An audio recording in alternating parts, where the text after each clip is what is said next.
DMD is the most prevalent genetic disease in the world. Around 20,000 babies are born with DMD per year, and approximately 1 in 5,000 boys are affected. As of now, there is no cure for this fatal disease. DMD is an X-linked recessive disorder caused primarily by the loss of the functional dystrophin protein complex. DMD is one of the most common severe genetic disorders because the dystrophin coding region is the largest gene in the human genome. This makes it susceptible to many random mutations. Additionally, without the dystrophin protein complex, our muscles are extremely vulnerable to injury and are unable to properly recover.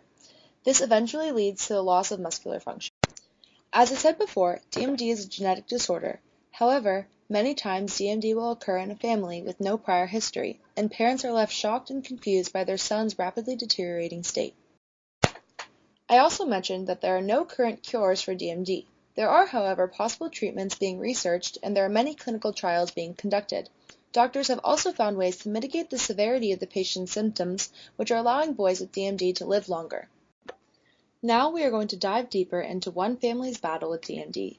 When the Marlin family's first son was diagnosed with DMD, they refused to take it as a death sentence and transformed their son's disease into a beacon of hope for all patients with DMD in the future. This is their story. The first indication that something was wrong with their oldest son happened the day before Christmas when they took him to see a new pediatrician. The doctor noticed some abnormalities and decided to have the boy's blood work done. After doing some tests on the oldest son, the doctor called the Marlins and asked if they could also bring their youngest son in so that they could check for the same kind of muscular abnormalities. After the tests were completed, the doctors diagnosed both Marlin boys with DMD, caused by a deletion of exons 41 to 52 in the dystrophin gene. At the time, the boy's dad, Terry Marlin, had no clue what DMD was. He had heard of muscular dystrophy before, but never of Duchenne. It broke Mr. Marlin's heart to learn of the severity of the disease. However, he decided that he would not sit around and watch the health of his sons deteriorate without fighting hard and advocating for doctors and researchers to find a cure. Right after receiving the diagnosis, Mr. Marlin called a friend at Monroe Carroll Jr. Children's Hospital at Vanderbilt to find out if any research was being conducted. None was. He then sat down for a meeting with the hospital and found that getting research started was simple. All he needed to do was raise $500,000. He decided to do just that. Mr. Marlin began by creating a nonprofit, knowing that people would most comfortably donate to a nonprofit foundation that was tax deductible. He started organizing fundraisers, events such as golf and basketball tournaments, and raised about $100,000 before an old friend, who had recently appeared on television, heard his story and offered to hold a fundraiser, raising another $400,000. Over the course of the past 10 years, the organization has raised over $1 million and is still earning money today.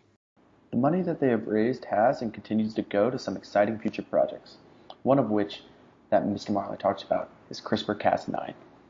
This method is being used to look into a way in which you can add a functional dystrophin gene back into a patient's genome.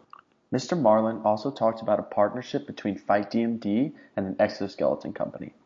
This company is working on creating an exoskeleton which non-ambulatory patients can wear under their clothes to help them walk again. Most current research projects focus on stopping the progression of disease, but since Mr. Marlin's sons have already lost ambulation, he loves the idea of funding research that is not only helping stop the disease, but also helping patients like his sons walk again. Mr. Marlin's creation of Fight DMD is as much for his family as it is for the entire DMD population. When asked what his biggest success was, he replied, "My kids see us fighting for their diagnosis every day. They get to know that their parents aren't just sitting around, but actively taking action." Mr. Marlin had to watch his kids slowly lose ambulation as they grew up. He says, "Seeing them still be out at fundraisers for hours, fighting for us and themselves, and seeing the support that our community and friends have given us has been the biggest success we could ever have." Communities like Fight DMD are not just for monetary support, but are also for publicity and to garner support by knowledge and education, as well as hope. Thousands of families across Tennessee have been educated about DMD by the Marlins, and even more families across the country. The support of communities to band around people we love is a crucial factor for one day eliminating DMD worldwide. The lifespan of children diagnosed with DMD has increased from less than 22 years old in the past to greater than 36 years old now. This change in life expectancy can be attributed to organizations like Fight DMD, highlighting the importance of these nonprofits. Mr. Marlin says these final words to those learning about DMD. There are few diseases that are 100% fatal.